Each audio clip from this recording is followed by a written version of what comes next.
RS classes में आपका स्वागत है। आज की क्लास में हम क्लास 9th की एक्सरसाइज नंबर 1 सोल्व करेंगे, जिसमें है संख्या पद्धति। क्या है? संख्या पद्धति, जिसे इंग्लिश में बोलते हैं नंबर सिस्टम। क्या बोलते हैं? Number system. जैसे कि आपने 8वीं क्लास में पढ़ा होगा, एक रेखा के ऊपर नंबर कैसे दर्शाते हैं। वैसे अगर आपने नहीं पढ़ा होगा तो मैं फिर एक बार दोबारा आपको बताऊंगा। और वैसे पढ़ाई की भी नहीं होगी आपने, कोरोना की वजह से क्लास चली कहाँ, आपने 8वीं क्लास पढ़ी कहाँ। चलो मैं बता देता हूँ थोड़ा कि एक रेखा पर नंबर कैसे हम दर्शाते हैं। तो वो चीज़ आपको एक बार मैं बता देता हूँ। जैसे मान लो ये लाइन है, क्या है? एक लाइन सीधी नहीं हुई, थोड़ी सीधी लाइन बनाते हैं। लाइन सीधी नहीं हो रही, सीधी लाइन बनाते हैं, फिर आपको समझाते हैं। मान लो ये एक रेखा है, इसके ऊपर ये बिंदु है, आपको मान लो यहाँ क्या है? 1 नंबर, यहाँ है 2 नंबर, यहाँ क्या होगा? 3। मतलब इस साइड में जाएंगे, इस तरफ जाएंगे, वो क्या होगा? सारा पॉजिटिव होगा, मतलब सब बढ़ता क्रम होगा। यानी यहाँ से सब क्या होगा? बढ़ता हुआ क्रम होगा। ये 1 है, ये 2 है, ये 3 है, ऐसे करके हम अनंत तक जाएंगे, क्योंकि कोई भी संख्या कहीं खत्म नहीं होती है। ऐसी कोई संख्या बता दो आप, अगर आपको याद है कि सर ये लास्ट है, इसके बाद में कोई संख्या नहीं होती है। संख्याओं का अभी कोई अंत नहीं होता है। नंबर आप गिनोगे 1 से 2 3, आप गिनते गिनते थक जाओगे, लेकिन उनका एंड नहीं होता है। एक यहाँ इनिशियल क्या होगा? 0। अब यह तो हो गए सारे प्लस में, इधर वाले सारे हो गए 0 के, इधर आएंगे हम, क्या हो जाएगा? सारे प्लस में होते जाएंगे, सब पॉजिटिव रहेंगे। क्या रहेंगे? पॉजिटिव रहेंगे, धनात्मक संख्या रहेंगी। क्या रहेंगी? धनात्मक रहेंगी। और 0 के इधर आएंगे तो क्या हो जाएगी? ऋणात्मक, जिसे नेगेटिव बोलते हैं, नेगेटिव संख्या हो जाएगी। तो इधर आएंगे 0 के, इधर आएंगे तो मान लो यह क्या होगा? -1 हो जाएगा। यहाँ पे क्या हो जाएगा? -2 हो जाएगा। यहाँ आगे जाओगे -3 हो जाएगा। तो इस प्रकार इधर हो जाएगा क्या? प्लस में इन्फिनिटी, और उधर आ जाएगा माइनस में इन्फिनिटी। इन्फिनिटी मतलब ये होता है अनंत का चिन्ह। इसको क्या बोलते हैं? अनंत। क्या बोलते हैं? अनंत। तो आपने ये 8वीं क्लास में पढ़ा होगा कि एक संख्या रेखा, या जिसे क्या बोलते हैं नंबर लाइन पे, हम नंबर्स को कैसे दर्शाते हैं, संख्याओं को कैसे दर्शाते हैं। जैसे ये मानो हमने 0 माना, इसके आगे क्या हो जाएगा? 1 2 3, ये सब क्या होगी? प्लस में इधर वाली, और उधर वाली सब क्या होगी? माइनस में। अब आपने ये भी पढ़ा होगा कि इनको क्या बोलते हैं। अगर नहीं पढ़ा तो वो सब हम यहाँ भी पढ़ेंगे, सेम चीज़ हम यहाँ पढ़ेंगे। वो मैं आपको बताता हूँ क्या क्या बोलेंगे इनको। तो अगर पहली आपको दे रखा है क्या? प्राकृतिक संख्या। प्राकृतिक संख्या मतलब इसको इंग्लिश में बोलते हैं नेचुरल नंबर। क्या बोलते हैं? Natural number. और इसको किससे दर्शाते हैं? एन से दर्शाते हैं। किससे दर्शाते हैं? एन से। इसको बोलते हैं नेचुरल नंबर। नेचुरल नंबर क्या होता है? ऐसी संख्याएं जो 1 से प्रारंभ होती है। कि कहाँ से प्रारंभ होती है? 1 से। 1 कौन सा? प्लस वाला 1, नहीं कि माइनस वाले की बात नहीं कर रहा हूं मैं। 1 से प्रारंभ होती है और आगे जितनी भी जाती है, वो 1 से लेके आगे जितनी भी जाएगी प्लस में, वो सब क्या होगी? प्राकृतिक संख्या। क्या हो जाएगी? प्राकृतिक संख्या। ये तो एकदम मैं यहाँ लिख देता हूँ। प्राकृतिक संख्या क्या हो जाएगी? क्या हो जाएगी? अब आप बताओ इसमें क्या हो जाएगी? 1 प्राकृतिक संख्या हो जाएगी, 2 हो जाएगी, 3 हो जाएगी, 4 हो जाएगी, 5 हो जाएगी, ऐसे ऐसे आगे चलती रहेगी। अब दूसरी होती है पूर्ण संख्या। अब पूर्ण संख्या में कोई ज्यादा अंतर नहीं है इसमें। प्राकृत और पूर्ण में एक ही चीज का अंतर है, वो मैं आपको बताऊंगा, छोटा सा है। अब लिख लेते हैं, मान लो पूर्ण संख्या। पूर्ण संख्या, पूर्ण संख्या क्या हो जाएगी? आपने अभी क्या लिखा? 1 से जो संख्या प्रारंभ होती है, एक कौन सा? प्लस वाला। यानी इधर से जो संख्या सारी प्रारंभ होती है वो क्या है? सभी प्राकृतिक संख्या हैं। अब इसमें हम क्या करते हैं? इस 0 को भी शामिल कर लेते हैं। क्या कर लेते हैं? 0 को भी शामिल कर लेते हैं। तो प्राकृतिक संख्या क्या हो जाएगी? 1 से। और पूर्ण संख्या क्या हो जाएगी? वो संख्या जो 0 से प्रारंभ हो जाए, आगे से हम रहेगा 1 2 3 4 5। मतलब इसको हम क्या कह सकते हैं? By natural 0 plus natural number. क्या कह सकते हैं हम? 0 और लगा दो, बाकी आगे नेचुरल नंबर हो जाएगा। 0 लिख दे, फिर क्या लिख दे? प्राकृतिक संख्या है। क्या लिख दे? प्राकृतिक। जो नेचुरल नंबर थी वो लिख दे, सिर्फ एक 0 और जोड़ दे। इसमें एक 0 और जोड़ दे तो क्या हो जाएंगी? ये पूर्ण संख्या है। कौन सी संख्या हो जाएंगी? पूर्ण संख्या। अब आपको प्राकृतिक संख्या समझ में आ गई। भाई वो संख्याएं जो 1 से प्रारंभ होती है वो सब क्या हो जाएगी प्राकृतिक संख्याएं, और वो संख्याएं जो 0 से 0 भी और शामिल कर ले, उनमें अगर प्राकृतिक संख्या में 0 शामिल कर ले, या कह दो आप 0 से प्रारंभ होती है, वो संख्या जो 0 से प्रारंभ होती है उन्हें क्या कहेंगे हम पूर्ण संख्याएं। और पूर्ण संख्याओं को इंग्लिश में बोलते हैं होल नंबर। तो इसको क्या करते हैं W से दर्शाते हैं। किससे दर्शाते हैं? W से। होल, होल यानी पूर्ण, संपूर्ण कहते हैं ना, WHOLE। होल यानी क्या होता है? संपूर्ण या पूर्ण। तो ये इसको क्या कहते हैं? पूर्ण संख्याओं को W से दर्शाते हैं। दो चीज आपको समझ में आ गई होगी, एक क्या है प्राकृत संख्या और दूसरी क्या है पूर्ण संख्या। यानी आपने अगर 8वीं क्लास में पढ़ा नहीं, फिर भी देखना आप थोड़ा बहुत, यहाँ 0 है, यहाँ 1 है, 2 3 4 ऐसे करके आगे बढ़ते जाएंगे अनंत तक। तो हम अगर 0 को नहीं ले, आगे वाली संख्याओं को ले, तो वो सब हो गई प्राकृत संख्याएं। हम अगर 0 को भी शामिल कर ले तो ये संख्या सारी क्या हो गई पूर्ण संख्याएं। अब आ गई बात पूर्णांक की। अब क्या आ गई बात? पूर्णांक क्या होता है? अब बात आ गई पूर्णांक की। पूर्णांक को हम करते हैं जेड से व्यक्त। ये जहल कुछ वर्ड था उससे लिया गया जुलू जेड, तो इसको करते हैं जेड से व्यक्त। अब क्या है आपको ये समझ में आ गई कि 1 2 3 ये होती है प्राकृतिक, अगर 0 ले ले तो पूर्ण। अब हम क्या करते हैं इधर चलते हैं, ये भी तो संख्या है -1 -2 -3, ये भी तो संख्या है। अगर हम इन संख्याओं में ये माइनस वाली संख्याएं भी शामिल कर ले तो क्या हो जाएगी?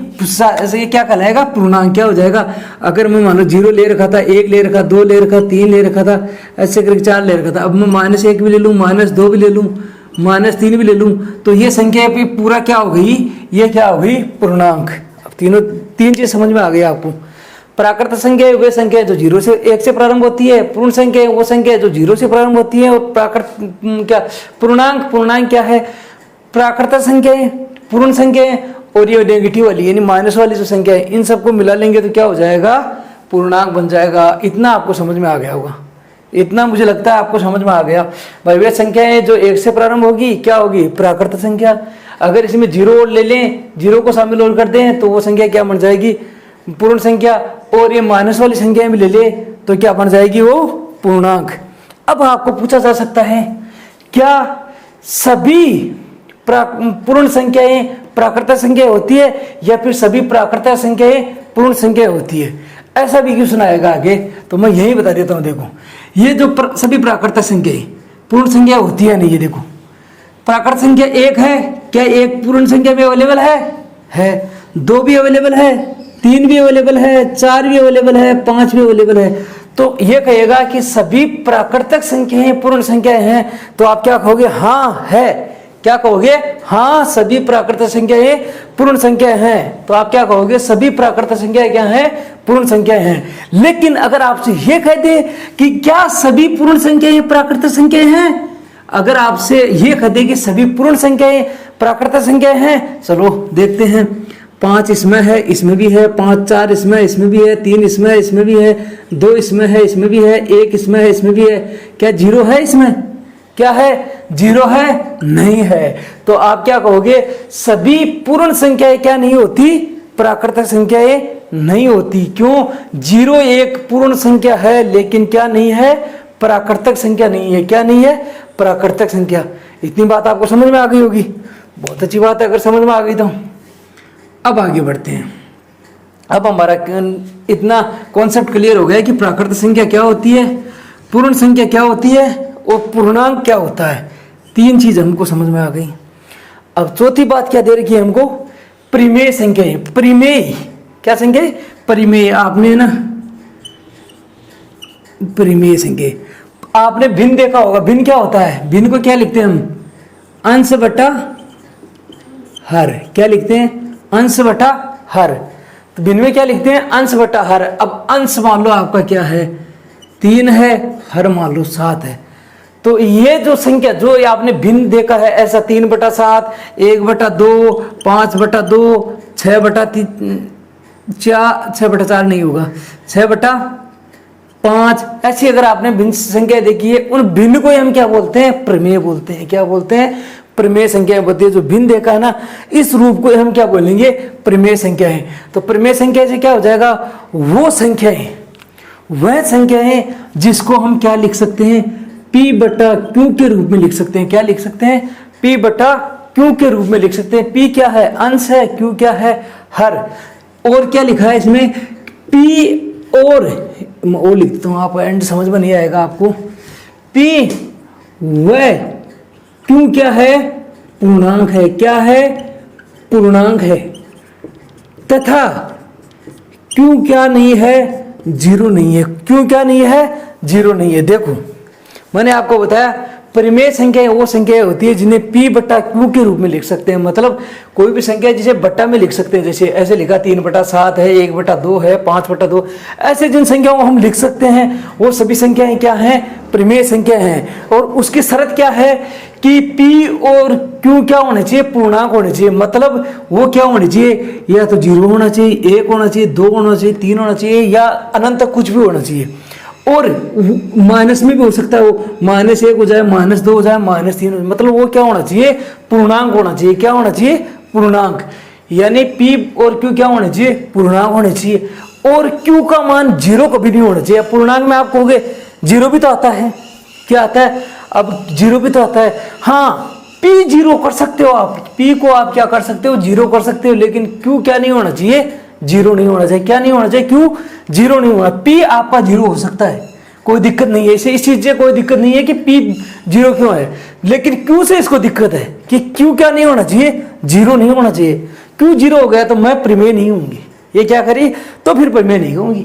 तो इसका क्या है? Q क्या होना चाहिए? 0 से बड़ा होना चाहिए, 0 नहीं होना चाहिए बस।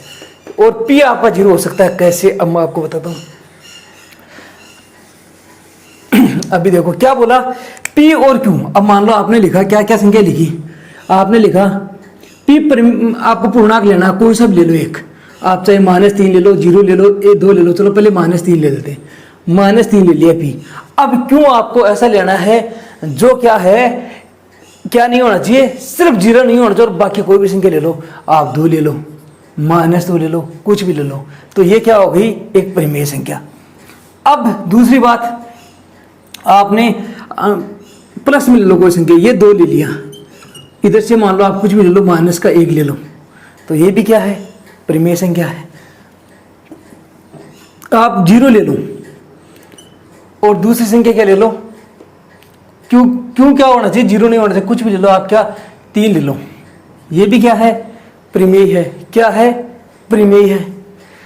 और आप और कुछ ले लो, कुछ भी मान लो, इधर से 1 ले लो, उधर से कुछ भी -2 ले लो, ये भी क्या हो जाएगी? आपकी परिमेय हो जाएगी। लेकिन आप ये कभी नहीं लिख सकते हैं कि आपने ये तो 7 ले लिया इधर और नीचे आप ले लो Q 0। अगर आपका Q का मान अगर 0 हो गया तो ये संख्या क्या नहीं होगी? परिमेय नहीं होगी। परिमेय संख्या की परिभाषा ही क्या है कि ऐसी संख्या है जिनको हम P बटा Q के रूप में लिख सकते हैं। लेकिन क्या है? P और Q क्या होने चाहिए? पूर्णांक होने चाहिए। और Q का मान क्या नहीं होना चाहिए? 0 नहीं होना चाहिए। क्या नहीं होना चाहिए? 0 नहीं होना चाहिए। क्या नहीं होना चाहिए? हाँ, और एक बात और क्या है इसमें? देखो 3 बात आपको, एक बात समझा दी, P और Q के रूप में होनी चाहिए। P और Q क्या होने चाहिए? पूर्णांक होने चाहिए। Q का मान 0 नहीं होना चाहिए। और एक चीज और बताई गई है, इसका मैसअप है। क्या? इसका मैसअप है क्या होना चाहिए? P और Q का 1 होना चाहिए। मैसअप है क्या होना चाहिए? 1 होना चाहिए। मैसअप है जिसको क्या कहते हैं? HCF। मैसअप है कितना होना चाहिए? 1 होना चाहिए। मैसअप है। तो मैंने क्या क्या बताया कि क्या क्या चीज बताई कि P और Q पूर्णांक होने चाहिए, Q का मान 0 नहीं होना चाहिए, और P और Q का मैसअप है यानी महत्तम समापवर्ती, इंग्लिश में क्या बोलते हैं? HCF, highest common factor. यानी मैसअप और लेसअप अगर आपको नहीं पता तो मैं बताऊंगा कैसे निकालते हैं। वो क्या होना चाहिए? दोनों का मैसअप है क्या होना चाहिए? 1 होना चाहिए। क्या होना चाहिए? 1 होना चाहिए। कैसे? देखो मैं बताता हूँ मैसअप कैसे निकालते थे आप। अब यहाँ तो अलग विधि से निकालेंगे, आगे 9th और 10th में यूक्लिड की जो विभाजन प्रमेय है उसके साथ निकालेंगे। लेकिन आप कैसे निकालते थे? जैसे आपको दे रखा है 4 और 8 का मैसअप निकालते थे। क्या निकालते थे आप? 4 का टुकड़ा क्या करते थे? 2 × 2। 8 का क्या करते थे? 2 × 2 × 2। तो इसमें देखते हैं दोनों में क्या क्या कॉमन है। इसमें 2 है, इसमें 2 है, 1 2 ले लिया। इसमें 2 है, इसमें 2 है, फिर 1 2 ले लिया। तो ये क्या हो जाता है आपका? मैसअप या HCF जो बोलते हो, मैसअप या कह दो HCF, हाईएस्ट कॉमन फैक्टर। तो क्या हो गया? इसका मैसअप कितना आ गया? 4। ऐसे निकालते थे। अब आपको कह दे कि 4 और 5 का मैसेब क्या है, तो आप सोचोगे सर 4 के टुकड़े तो हमने 2 × 2 कर दिए, लेकिन 5 का तो कुछ है नहीं, तो 5 का क्या हो जाएगा 5 × 1, और इसको भी × 1 से गुणा कर दोगे, कुछ फर्क पड़ेगा? अगर 4 को किसी 1 से गुणा कर दोगे, किसी भी संख्या को आप 1 से गुणा करोगे, चाहे वो 0 क्यों ना हो, तो क्या होगा, जो संख्या है वही आएगी। 1 का क्या है, 1 को आप किसी भी संख्या से गुणा कर दो, 1 को देखो 1 1 लिख दिया मैंने यहाँ, देखो मैं 0 से गुणा करूंगा, 1 से गुणा करूंगा, 2 से गुणा करूंगा, 3 से गुणा करूंगा। 1 को किसी भी संख्या से आप गुणा कर दो, मान क्या आएगा, जिस संख्या से गुणा करेगा वही मान आ जाएगा। देखो 1 को 0 से गुणा करूंगा 0, 1 को 1 से गुणा करूंगा, जिससे गुणा कर रहा हूं, इससे गुणा कर रहा हूं तो 1 आएगा, इससे गुणा कर रहा हूं 2 आएगा, इससे गुणा कर रहा हूं 3 कर रहा हूं।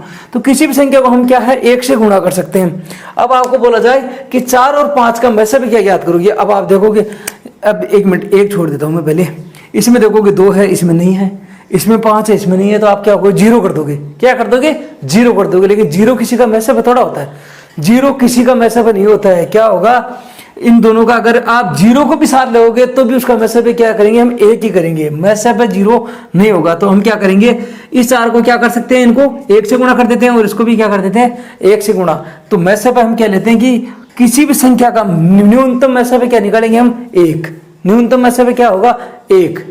तो ये क्या हो जाएगा, मैसेब क्या होगा 1। कभी भी ऐसे मत कर देना कि 4 और 5 में कोई है नहीं, तो सर हम कहां से लाएंगे मैसेब, हमने तो 0 कर दिया। 0 नहीं होता है, कितना होगा 1, मैसेब कितना होगा 1। अगर यहाँ ऐसे बोलता है कि 0 और 5 का करो, तो भी क्या मैसेब क्या नहीं करते आप 0 नहीं करते। क्या नहीं करते 0 नहीं करते, क्यों, क्योंकि 0 को मैं लिख सकता हूँ 0 × 1 और 5 को भी लिख सकता हूँ 5 × 1, इसका भी मान 0 होगा, इसका मान 0 होगा गुणा करने पर, तो मैसेब क्या आ गया 1। तो मैसेब कभी भी क्या नहीं होगा 0 नहीं होगा। तो ये कह रहा है कि P और Q का मैसेब कितना होना चाहिए 1 होना चाहिए। अब वो ऐसा क्यों बोला है, अभी मैं बताता हूं क्यों बोला है। ये इसलिए बोला है, आपने देखो लिखा 1/2, 1/2 एक परिमेय संख्या है, क्योंकि 1 भी पूर्णांक है और 2 भी पूर्णांक है, कोई दिक्कत नहीं है। Q का मान भी क्या है 0 नहीं है, ठीक है। आपको बोला जाए 1/0, तो ये क्या है प्रमेय संख्या नहीं है, क्यों, Q का मान क्या आ गया इसमें 0। आपको बोला जाए 0/1, ये क्या है प्रमेय संख्या है, क्यों, Q का मान क्या है 0 नहीं है, और दोनों क्या है पूर्णांक है। देखो ये भी पूर्णांक है 0 भी, और 1 भी क्या है पूर्णांक है, तो इसको क्या है P का मान भी क्या आ गया पूर्णांक, Q का मान भी क्या आ गया पूर्णांक, और Q का मान क्या नहीं है 0, तो ये भी क्या हो गई प्रमेय।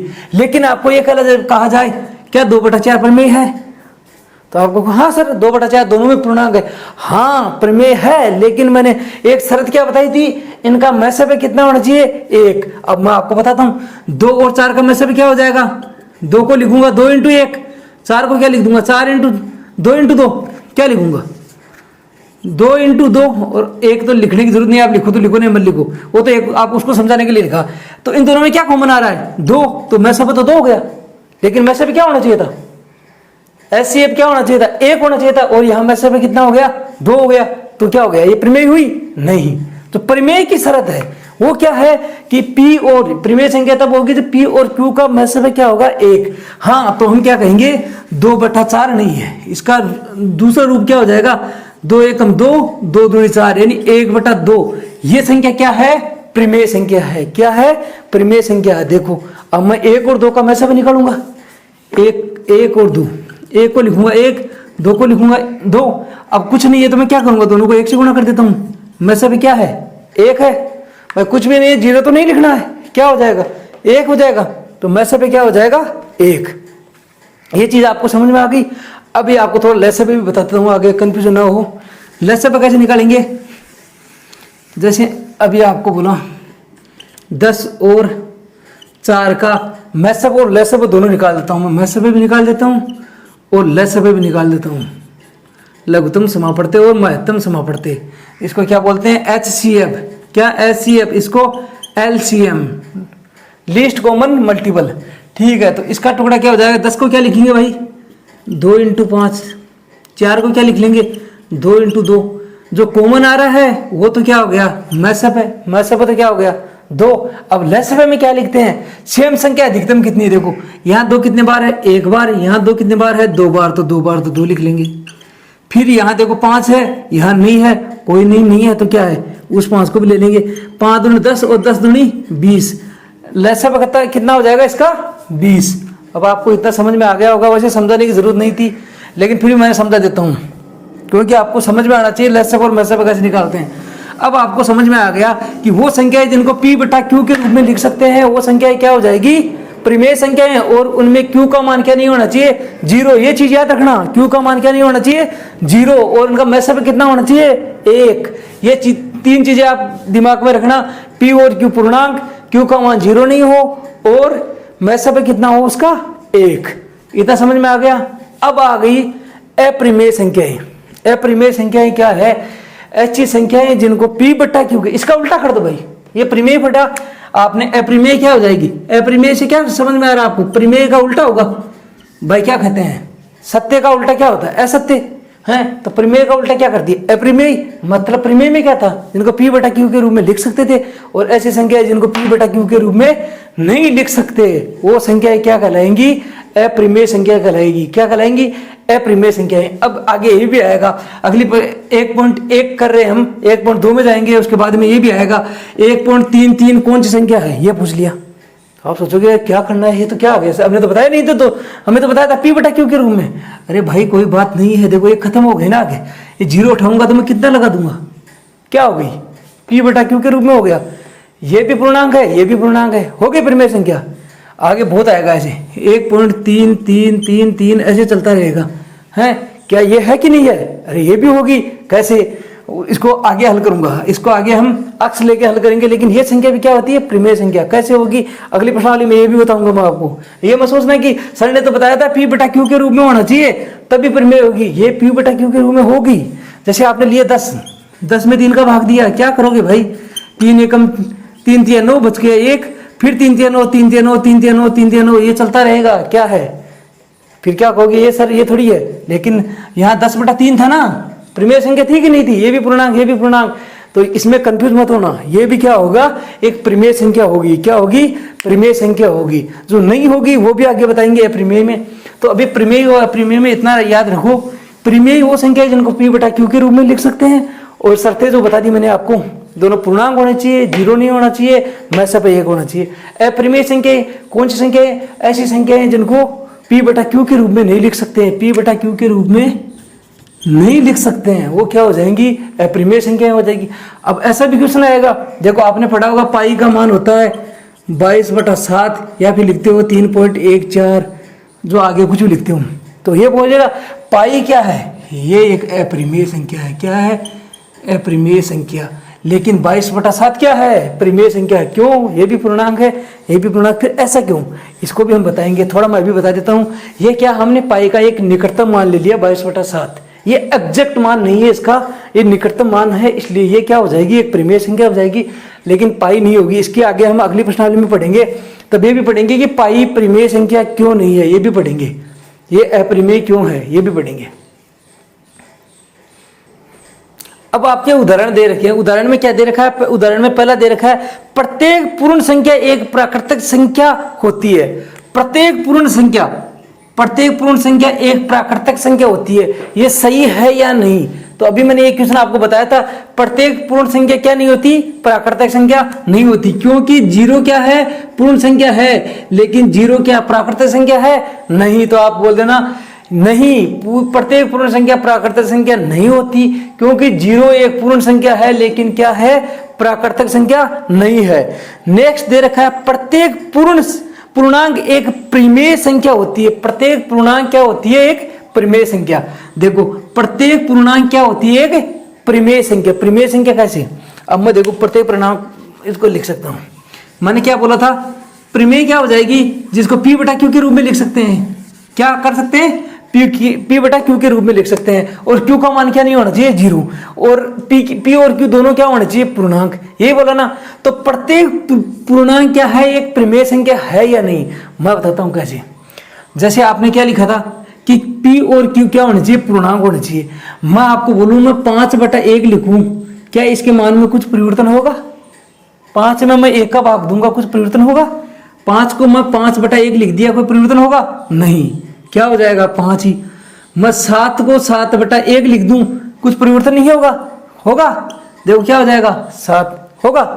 मैं 5 को 5/1 लिख दिया, 7 को मैं 7/1 लिख दूं, मैं -4 को मैं लिख दूं -4/1। कुछ परिवर्तन होगा? एक का किसी भी संख्या में भाग दोगे या किसी भी संख्या से एक को गुणा करोगे तो जो संख्या है सेम वही संख्या आएगी। मैंने अभी क्या बताया था भाई, एक का किसी भी संख्या में भाग देने से कोई फर्क नहीं पड़ता, चाहे वो 0 क्यों ना हो। ऐसे मैंने 0 लिया, 0 में 1 का भाग दूंगा, कोई फर्क पड़ेगा नहीं, जो संख्या है वही आएगी। 0 है तो 0 आएगी। क्या होगा? 0 है तो 0 आएगी। अगर और संख्या ले लो, मान लो 8/1, कोई परिवर्तन होगा? कुछ नहीं होगा। अब आपको ये समझ में आ गया कि एक का किसी संख्या में भाग देने से कोई मान में कोई परिवर्तन नहीं होता। और एक क्या है? एक क्या है भाई? पूर्णांक तो है कि नहीं है? एक क्या है? पूर्णांक है। तो मैं क्या इन सबके नीचे 1 लिख दूंगा तो कुछ परिवर्तन होगा? मैंने इन सबके नीचे 1 लिख दिया, बटा ये कर दिया, तो ये परिमेय संख्या नहीं हो गई। परिमेय संख्या की परिभाषा क्या थी? P बटा Q के रूप में लिख दिया, -3/1 -2/1 -1/1 0/1 1/1 2/1 3/1 4/1। क्या है? इनके बारे में कोई परिवर्तन हुआ? लेकिन ये परिमेय संख्या बढ़ गई कि नहीं बढ़ गई? P और Q के रूप में आ गई कि नहीं? तो पूर्णांक है कि देखो, ये क्या P, ये क्या है Q, ये भी पूर्णांक है, ये भी पूर्णांक है, इसका मान भी 0 नहीं है Q का। तो क्या है? प्रत्येक पूर्णांक क्या है? एक परिमेय संख्या है। प्रत्येक पूर्णांक क्या है? एक परिमेय संख्या। आपको बोल दे क्या 4 परिमेय संख्या है? हाँ सर है। 4 को 4/1 लिख सकते हैं। क्या -3 परिमेय संख्या है? हाँ सर है। -3 को -3/1 लिख सकते हैं। क्या 0 परिमेय संख्या है? 0/1 लिख सकते हैं इसको।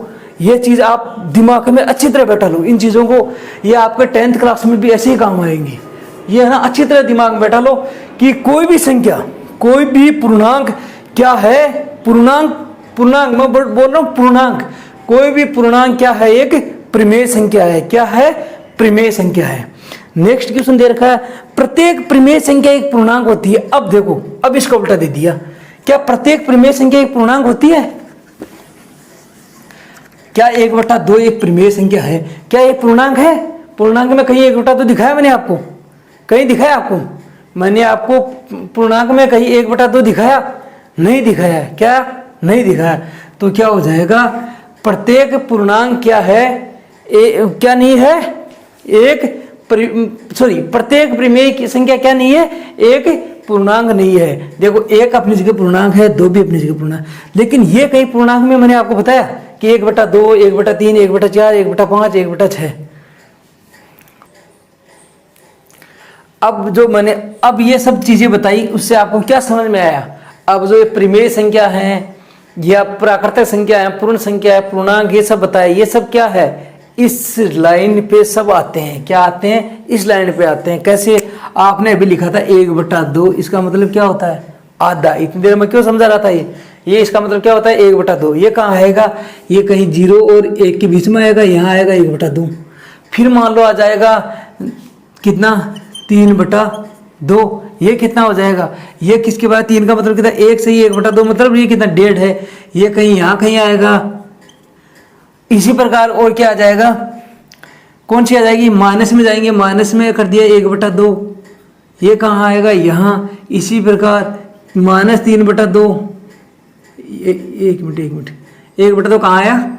इसके बीच में 1/2 यहाँ आया, फिर -3/2 यहाँ आया, ये माइनस वाले इधर आ जाएंगे। तो क्या क्या चीज समझ में आ गई आपको? जो एक बट्टा के रूप में नहीं थी तो वो सारे क्या थे? पूर्णांक थे। अब जो बट्टा के रूप में आ गई वो क्या हो गई? सब परिमेय संख्या हो गई। क्या हो गई? परिमेय संख्या हो गई। अब इतना आपको समझ में आ गया। अब आपको एक क्वेश्चन पूछा जाएगा आगे। अब आपको एक एग्जाम्पल दे रखा है जिसमें बोला गया है 1 और 2 के बीच में आने वाली 5 परिमेय संख्या बताइए। क्या? परिमेय संख्या। परिमेय संख्या आपको समझ में आ गई? क्या बट्टा में आएगी। और 1 और 2 के बीच में, किसके बीच में? अभी मैं वापस बता देता हूँ, ये आपको समझाने के लिए बताया था कि सारी परिमेय संख्या यहाँ आएगी। अब हमें कह दिया कि 1 और 2 के बीच में, इस 1 और 2 के बीच में परिमेय संख्या। अब एक मैं आपको बता देता हूँ, किन्हीं भी दो संख्याओं के बीच में अनंत परिमेय संख्या हो सकती है। कितनी हो सकती है? अनंत। कैसे हो सकती है? देखो, 1 और 2 के बीच में हमें 5 परिमेय संख्या निकालनी है। कितनी? तो 5 सही से लिख देता हूं। 5 परिमेय संख्या आपको निकालनी है। तो पहली परिमेय हम निकाल लेते हैं। कैसे? इसके 2 तरीके हैं। पहला तरीका बता रहा हूं मैं इस तरीके से, 1 + 2 1 + 2 ये दोनों को जोड़ लो और उसमें 2 का भाग देता हूँ। पहली संख्या क्या आ जाएगी, पहली संख्या लिख लो आप। पहली संख्या क्या आ जाएगी, 1 और 2 को जोड़ो और 2 का भाग दे दो। ये कितना आ गया, 3/2। 3/2 एक परिमेय संख्या है या नहीं है?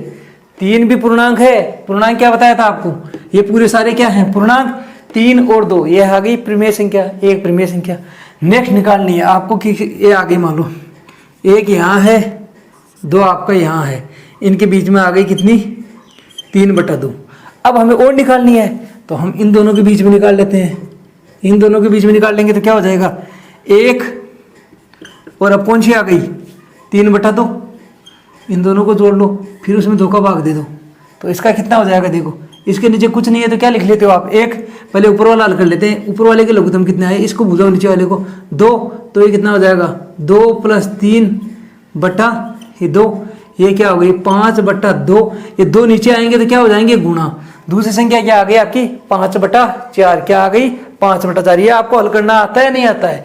देखो नहीं आता तो फिर देख लो दोबारा। मैंने कुछ नहीं किया, पहले इसको हल किया है। यहाँ कुछ नहीं था तो आप क्या करते हो, 1 के नीचे 1 रख लेते हो। मैंने बताया था 1 में किसी संख्या भाग देने पर कोई फर्क नहीं, 1 का किसी भी संख्या में भाग देने पर कोई फर्क नहीं पड़ता है। तो मैंने नीचे 1 रख लिया। दोनों का लसा भी कितना है, लघुत्तम समापवर्ती कितना है, 2। 2 में 1 का भाग दिया 2 बार, 2 को 1 से गुणा किया कितना, 2। 2 का 2 में भाग दिया 1 बार, 1 को 3 से गुणा किया कितना आ गया, 3। 2 और 3 कितने हो गए, 5। 5/2 थे। अब नीचे अगर कोई भी संख्या ऐसी होती है 5/2 फिर /2 तो क्या होता है, इसका मतलब 5 ये 2 नीचे आएंगे और इस 2 के साथ क्या हो जाएंगे, गुणा। तो कितना हो जाएगा, इसका मतलब 5/4। अगर मैं ऐसे लिख रहा हूं 5/2, फिर वो लिख रहा हूं, इसके नीचे लिख रहा हूं 5/2 है, इसके नीचे लिख रहा हूं 4/2। तो इसको कैसे लिखेंगे, देखो 5, 2 नीचे आएगा, ये ऊपर वाली संख्या नीचे रह जाएगी और ये नीचे वाली संख्या कहाँ चली जाती है, ऊपर। समझ में आ गया, ऐसे लिखते हैं। मैं समझा देता हूँ, पता नहीं किसी को नहीं समझ में आया फिर सोचे कैसे लिख दिया, क्या कर दिया। तो समझ में आपको आना चाहिए, हमारा मकसद क्या है, आपको समझ में आना चाहिए। तो देखो पहली संख्या हमने क्या लिखी, ये। दूसरी संख्या क्या लिखी, ये।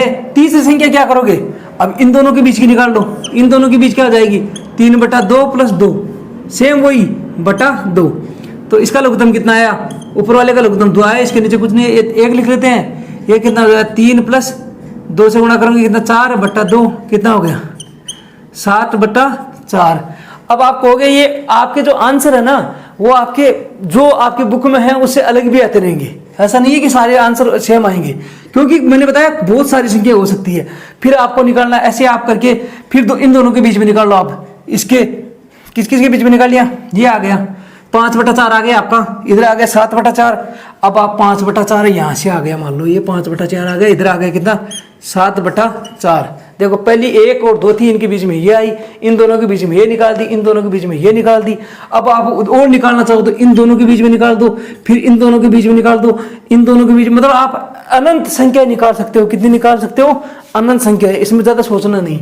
आपको फिर बोला जाए इसके इन दोनों के बीच में निकालो, किनके बीच में, 1 और 5/4 के बीच में। 1 और 5/4 के बीच में /2 का भाग दे दो, कितना आ जाएगा, वही थोड़ा यहाँ नीचे लिख देता हूँ 2। ये हो जाएगा ऊपर वाले का लघुत्तम कितना आया, 4। तो 4 + 5/2, ये कितना हो गया, 9/4 दूनी कितना हो जाएगा, 8। नेक्स्ट संख्या कितनी हो जाएगी, फिर इन दोनों के बीच में कितना आ जाएगा, 9/8। ऐसे आप बहुत सारी संख्या निकाल सकते हो, बीच में बहुत सारी संख्या निकाल सकते हो। तो आपको ये बोला जा सकता है कि किन्हीं 2 संख्याओं के बीच में अपरिमित रूप से यानी अनंत परिमेय संख्या निकाल सकते हैं। क्या है, अनंत परिमेय संख्या निकाल सकते हैं। कोई मतलब लिमिट नहीं है, इसकी कोई लिमिट नहीं है। तो एक तरीका तो आपका ये हो गया। दूसरा तरीका मैं बता देता हूं आपको। ये तरीका आपको समझ में आ गया। क्या करना है, 1 और 2 के बीच में निकालनी, 1 और 2 को जोड़ो, 2 का भाग दे दो। जो संख्या आ गई, ये आ गई मान लो 3/2। मैंने क्या किया, ये 3/2 इनके बीच की आ गई, फिर इन दोनों के बीच में निकाल दो। फिर जो आंसर आए इन दोनों के बीच में निकाल दो, इन दोनों के बीच में निकाल दो, इन दोनों के बीच में निकाल दो, इन दोनों के बीच। बहुत सारी संख्या निकाल सकते हो, वो जितनी चाहिए उतनी निकाल सकते हो। अब एक शॉर्ट ट्रिक और है इसकी।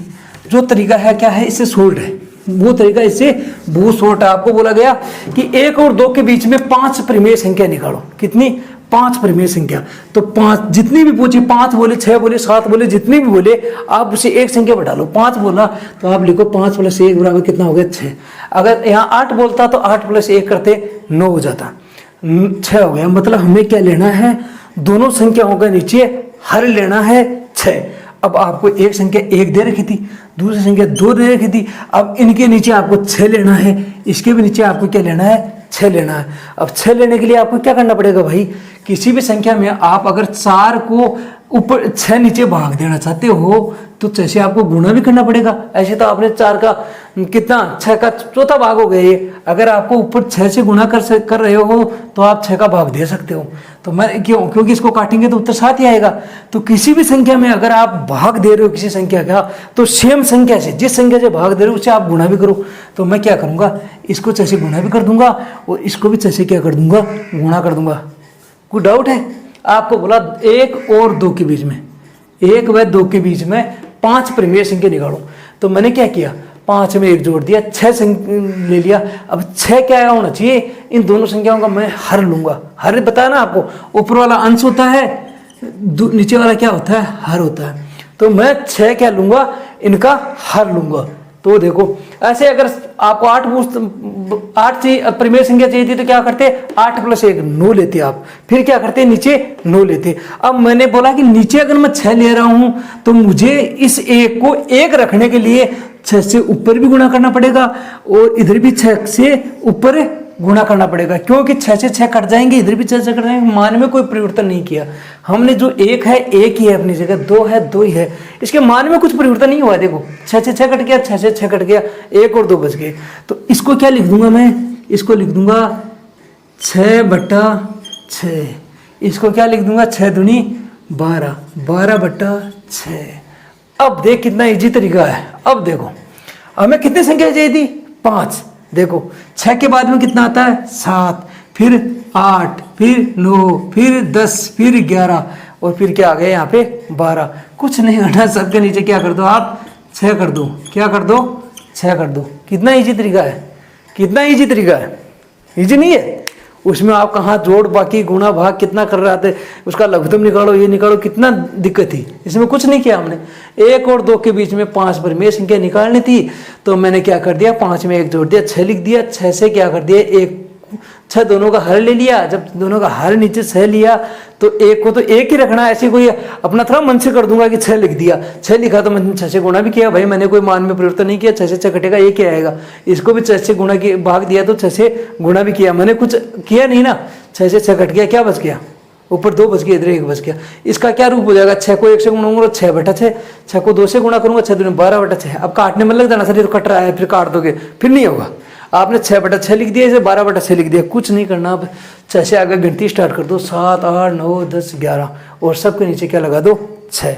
तो अब इससे ये हो गया, 2 तरीके आपको मिल गए, एक जो मैंने पहले बताया, एक ये वाला तरीका।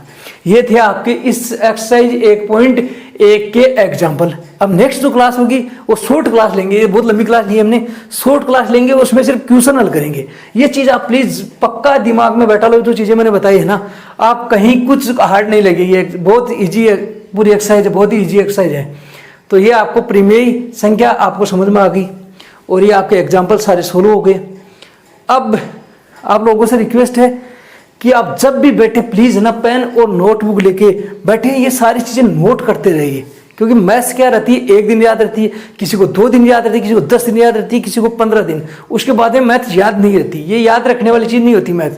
इसको आप जब जितना लिखोगे उतनी ज्यादा याद रहेगी, और एक बार ये याद रहने लग गई ना, जितना प्रैक्टिस की ना, फिर आप कभी भी नहीं भूलोगे, कभी भी नहीं भूलोगे।